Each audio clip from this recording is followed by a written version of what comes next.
రాణి, ఎక్కడి నుంచి వస్తున్నావు? పార్క్ వెళ్ళాను. పార్క్ అక్కడే ఉంది. నేను పారేసుకున్న మనసుంది. ఏమిటి ఏదో అర్థం కాని మాటలు మాట్లాడుతున్నావు? ఏముంది, పసిపిల్లగా ఉన్నప్పుడు పాల మాటలు మాట్లాడతాం, అన్నం తిండం మొదలెట్టాక ఉప్పు కారం మాట మొదలు పెడతాం, ప్రేమలో పడ్డాక పిచ్చి పిచ్చి మాటలు మొదలు పెడతాం. గోంబిల్ని అప్పుడు కొట్టానంటే పిచ్చి కిచ్చి వదిలి అమ్మ నాన్న మాటలు మొదలెడతాం. కష్టం నాన్న, టైం దాటిపోయింది. Too late. ఏమిటి? నా మనసుతో పాటు అతని దగ్గర నా శరీరాన్ని కూడా పారేసుకున్నాను. ఆలోచించుకో, రేపటి నుంచి నలుగురు నా గురించి ఏం మాటలు మాట్లాడతారో. చూసావా బావా, అది ఎంత పని చేసిందో? ఆవేశపడకు. అదేం సత్యహరిశ్చంద్రుడు కడుపున పుట్టిందా? నీ కడుపునేగా. మంచి బుద్ధులు ఎలా వస్తాయి? అది కాదు బావా, ఆడపిల్ల చెడిపోయిందని తెలిస్తే. కట్టుకునేవాళ్ళు 1,00,000 మంది ఉన్నారు. కాకపోతే వాళ్ళకి నచ్చిన కట్నాలు ఇవ్వాలి. కట్నాలు ఇవ్వాలంటే మనం బాగా సంపాదించాలి. ఆ సంపాదించడం కోసమే బ్యాంకు దోపిడీ పథకం వేశాను. బ్యాంకు దోపిడీయా? బ్యాంకు దోపిడీయా?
ఇవి చాలా ఇంకా కావాలా మీకు? వెళ్ళి మీ బాస్తో చెప్పండి, ఈ పల్నాటిపుని బ్రీఫ్ కేసు తీసుకుని మిమ్మల్ని చిత్తకబాడానని. వెళ్ళండి.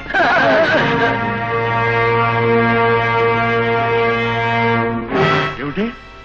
పల్నాటిపులి మన పథకాన్ని పాడు చేశాడు. రే కన్నయ్య ఎక్కడ్రా? బతుకుంటే బొలసకు తినొచ్చని కన్నయ్యను వదిలేసి పారిపోయాం బాబు. అఘోరించారు చీకేసిన తాడగింజల్లా మొహాలు వేలాడేసుకుని ఇంకా మా ముందు చుట్టారేరా వెళ్ళండి. బావా ఎవడి పల్నాటి పులి? వాడికి మన మీద కోపం. వారపత్రికలో ప్రశ్న వాడికి పంపు, సమాధానం వస్తుంది. సరే పోయిందయ్యా. ఈ కోపం మీద వాడి మీద చూపించగా నా మీద చూపిస్తావయ్యా మహానుభావ. ఇప్పటికైనా అర్థమైందా? హ, చూడు, ఈవిడే నా కన్న తల్లి.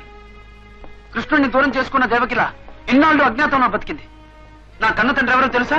నిన్ను రెచ్చగొట్టిన ఆ ముకుందరావు. కన్న తల్లి కాకపోయినా నన్ను తన సొంత బిడ్డలా పెంచింది ఎవరో తెలుసా? ఈ బంగారు తల్లి. అర్థమైంది బాబు, అంతా అర్థమైంది. ఆఖరికి బతికేమిటో కూడా అర్థమైంది. చిన్నవాడివైనా నీ కాళ్లకు మొక్కుతున్నాను, నన్ను బల్లించు బాబు, బల్లించు.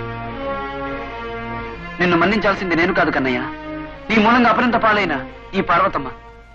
వద్దు బాబు, నాకు క్షమాపణ చెప్పనక్కర్లేదు. ఇప్పటికైనా ఆయన మారితే నాకదే 10,000. నేను మారిపోయాను పార్వతి. మారిపోవటమే కాకుండా బాబుకు అండగా ఉంటాను. బాబుతో చేయగలిపి వాళ్ళందరంతో నేను చూస్తాను. కన్నయ్య, ముకుందరావుని 3 చెరువుల నీళ్లు తాగించాలంటే తప్పకుండా నీ సహాయం నాకు కావాలి. ఎంత దుర్మార్గుడైనా ఆయన నీకు తండ్రి, నాకు భర్త. ఆ సంగతి మాత్రం మర్చిపోకు. ఆయన మీద కత్తి దూసిన క్షణంలో ఒక్కసారి నీ తల్లి పసుపు కుంకాలు గుర్తు తెచ్చుకో. నా ప్రయత్నం అతన్ని అంతం చేయడం కోసం కాదమ్మా, అన్యాయంగా నీ బ్రతుకుని నాశనం చేసిన అతనికి పశ్చాత్తాపం కలిగేటట్లు చేస్తాడు. అది సాధించలేని రోజున నా బ్రతుకే నిరర్థకం.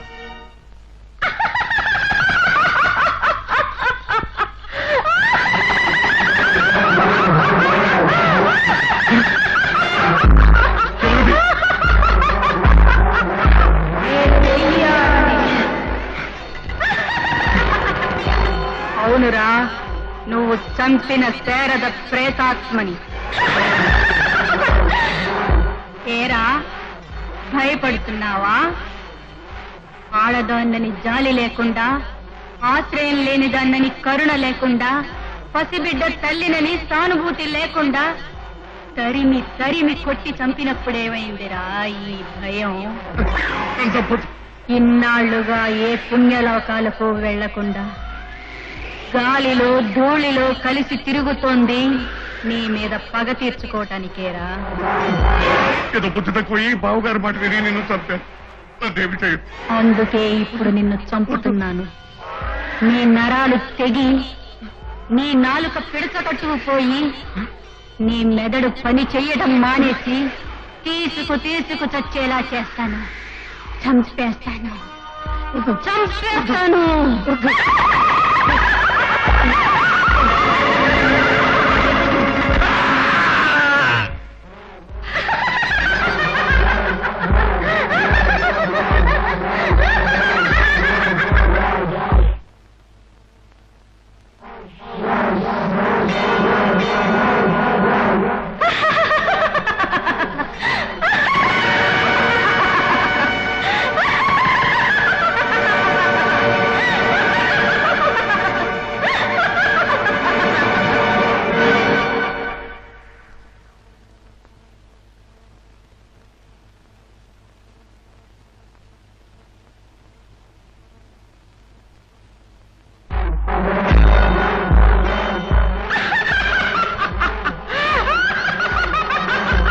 ఎవరది?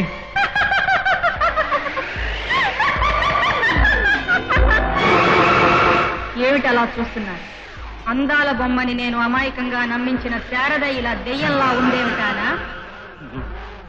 నువ్వు బతికే ఉన్నావా? శారద చనిపోయి 20 సంవత్సరాలయ్యింది. నేను శారద ప్రేతాత్మను.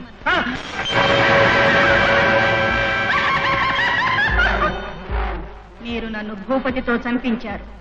కోరికలు తీరకుండా చనిపోయిన నేను మిమ్మల్ని పట్టి పీడించడానికే ఎదురు చూస్తున్నాను.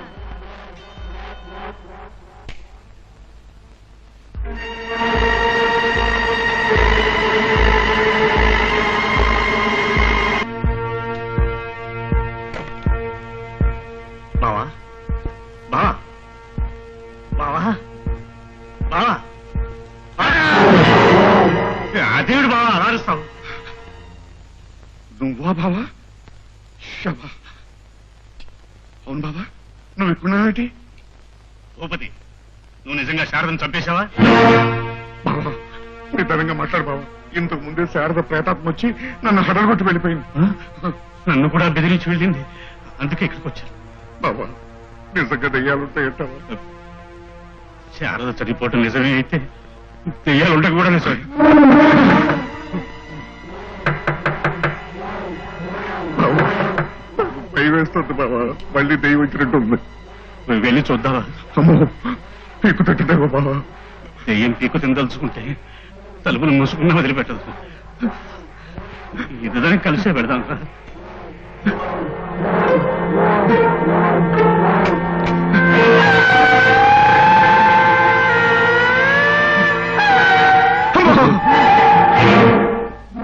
అదేమిటన్నా అలా అరిచావు? అదేమిటా మనం ఎక్కడ ఉన్నాం? అవును, ఈ సమయంలో మీరిద్దరు పడుకోకుండా ఇక్కడ నిలబడ్డారేమిటి? అసలు నువ్వు ఇక్కడ ఎందుకు నిలబడ్డావని అడుగుతుంటే మమ్మల్ని ప్రశ్నలు వేస్తావేంటి? నేను నిద్రపోతున్నాను. ఇంతలో మొహం కాలిపోయిన స్త్రీ ఒక ఆవిడొచ్చింది. వారం రోజుల్లో నువ్వు రాజుని పెళ్లి చేసుకోకపోతే మీ నాన్నను చంపి శవాన్ని పీక్కు తింటానని చెప్పింది. భయమేసి నేను ముసుగేసుకొని వచ్చాను. అవును, ఈ దెయ్యానికి ఆ రాజుగాడికి ఏమిటి సంబంధం? సంబంధం ఏదైనా వెంటనే పెళ్లి చేసేయటం మంచిది. ఆ రాజుగాడు ఒప్పుకోడేమో. ఒప్పుకోకపోతే బతిమాలు, అప్పటికీ ఒప్పుకోకపోతే చేతులు పట్టుకో, ఇంకా ఒప్పుకోకపోతే కాళ్ళైనా పట్టుకోడాడి. నేను చచ్చిన పట్టుకుని. నువ్వు పట్టుకోకపోతే నా కడుపులో పెరుగుతున్న బిడ్డకి నాన్న ఎవరని చెప్పుకోను డాడీ.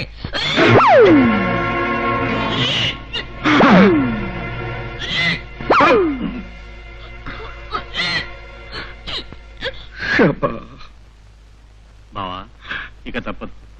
ఆ దెయ్యం కోరిక తీర్చినట్టు ఉంటుంది, నీ కూతుర్ని ఒడిని పడేసినట్టు ఉంటుంది. వెళ్ళి వాడి కాళ్ళు పట్టుకో. తప్పదంటావా? ఉహు.